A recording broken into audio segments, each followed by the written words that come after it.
Number 3 in the pick six time, it is Josh Allen. As I was saying, the regular season kings of the Chiefs. Right. It could change in the postseason here. C. Killington, will give him the first word, or her. I like it. Bills' win is even more impressive considering Buffalo has far less weapons offensively than KC, and they still hung 30 on that dominant KC defense. Allen is asked to do everything for that offense. Crazy. So this is like parroting Chris Simms from years past. Right. I don't know if it's as true now as it has been. That's where we're going to get to our guy here, and this is why I hope, at C. Killington, this is why you listen to the pod. This is different this year. It's different. I would disagree with you that I think that the Bills have more weapons than Kansas City. This matchup has changed. This matchup has definitely changed in the favor of the Buffalo Bills, right? They won that game by 9. They probably should have won by more. They controlled the football game. The Chiefs' defense is not as good as last year. You heard me say this Sunday night.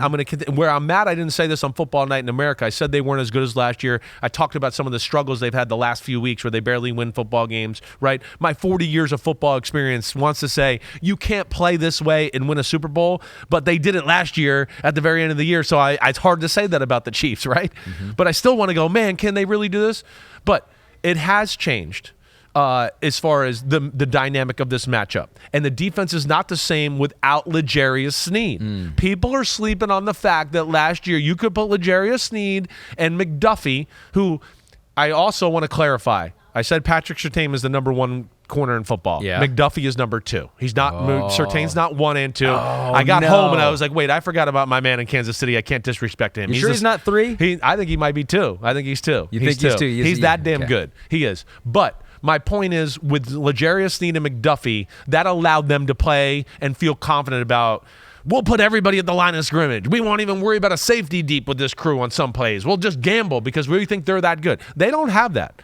And then I think when you talk about the first time ever in the history of this matchup, the Buffalo offensive line has the advantage over the Kansas City D-line. It's the first time ever in the matchup where the Chiefs went, we can't just play, let's stop Josh Allen and all his craziness. If we don't play stop the run, they will bully us. That has changed, okay? And then when you couple that, we got Amari Cooper, we got Curtis Samuel, even a Mac Hollins, right?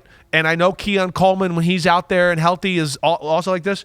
He has one-on-one guys now to where the Chiefs want to play all these crazy run defenses.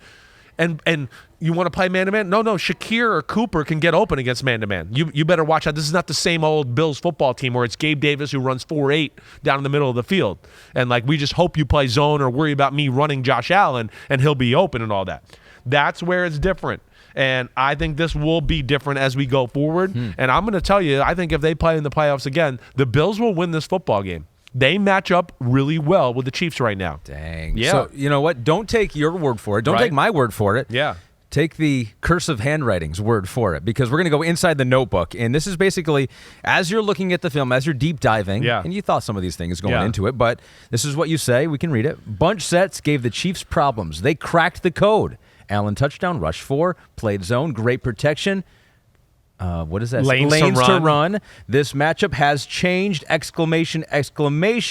You said that last drive says it all. Yeah, the last drive does say it all. I mean, it just showed some of the bind as far as what they did to the Kansas City defense and the problems they posed. Let alone, they got the ball back and went on a 5.5-minute drive to go down and end the football game, right?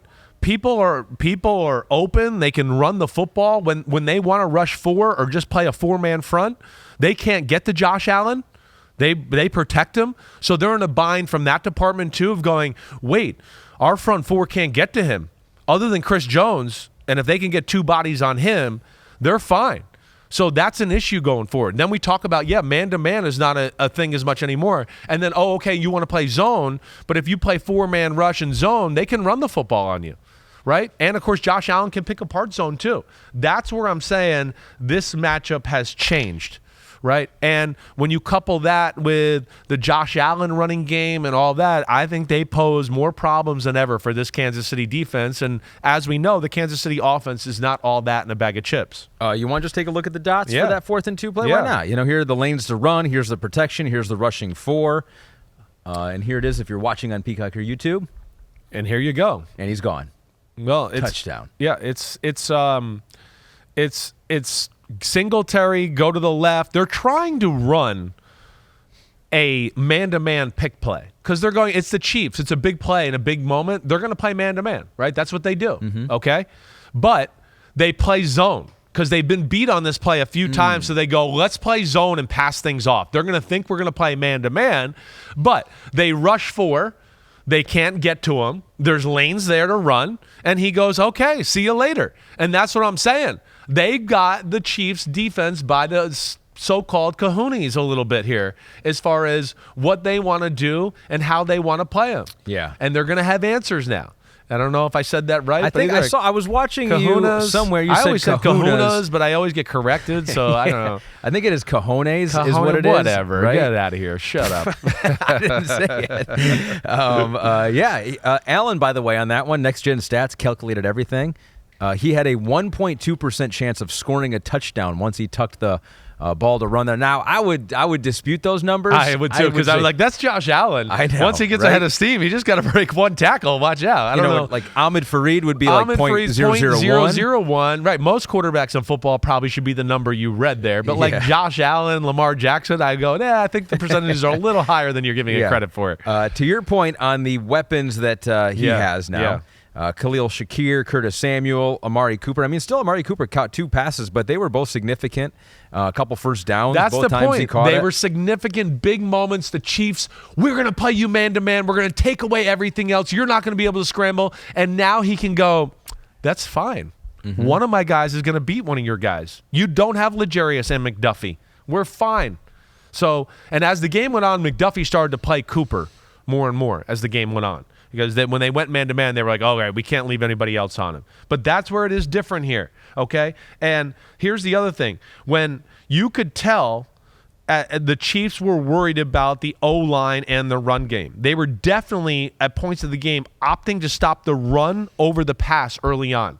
Like plays where there'd be 3 receivers out to the right, and they'd only have 2 guys defending them with like another guy that's like, we want you to stop the run. If they throw it out there, just try to get out there as fast as you can, right? But we're worried about the run. And that is different than like years past of this. Well, when the Chiefs played at basic, you could see the Bills' O-line was going to win the battle. Wow. Pass game or run game. If they played just a normal 4-3 defense, basic whatever, and they ran the ball, no, they moved the Chiefs up front. That's where it has changed. We'll see where it goes, right? But I think this is the first year in a while, and I've been Johnny negative on the Bills, even though we know I love the Bills and Josh Allen. They've annoyed me about their team not being good enough to help him out. I think they might be good enough here this year, finally. And even though the defense isn't like top notch, it's this Chiefs offense that's not, I don't think, good enough to take advantage of, you know, some of the issues that the Bills have on that side of the ball. Bills, better offensive line, not afraid to throw another dude out there as well. They have 91 plays this season with 6 or more offensive linemen. Second most is the Patriots, who only have 50 this year. So that's what double. I mean. When they play 2 tight ends or 2 tight ends, and then they bring in Alec Anderson, the tackle, the first-year guy out of UCLA, number 70, that's a problem. And they can just physically beat you. But where it's going to become a problem, especially when Dalton Kincaid gets back, is you're going to go, oh, let's get an extra linebacker. Let's play a 4-4 type defense. They're still going to be able to throw it. They're going to go, fine.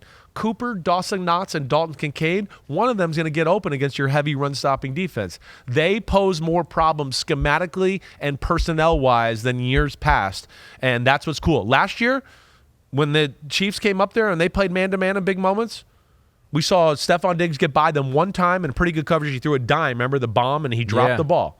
They didn't have a guy that could beat that. Diggs is a great route runner, but they didn't double Stephon Diggs. They didn't care about that. They're going to have to be careful about playing man-to-man against the Bills now. Fun team to watch, and they get to rest now after that big win. They are on a bye, just watching this week like the rest of us. Yo, homies, thanks for watching. Yeah, it's time. The NFL season is here on Chris Simms Unbuttoned. You can hit subscribe to get all the weekly picks, plus our Sunday recaps as the games are happening. Oh, you know it. Nobody does that better than us. Thanks again for watching. Remember to subscribe. Peace out. We'll see you next time on Unbuttoned.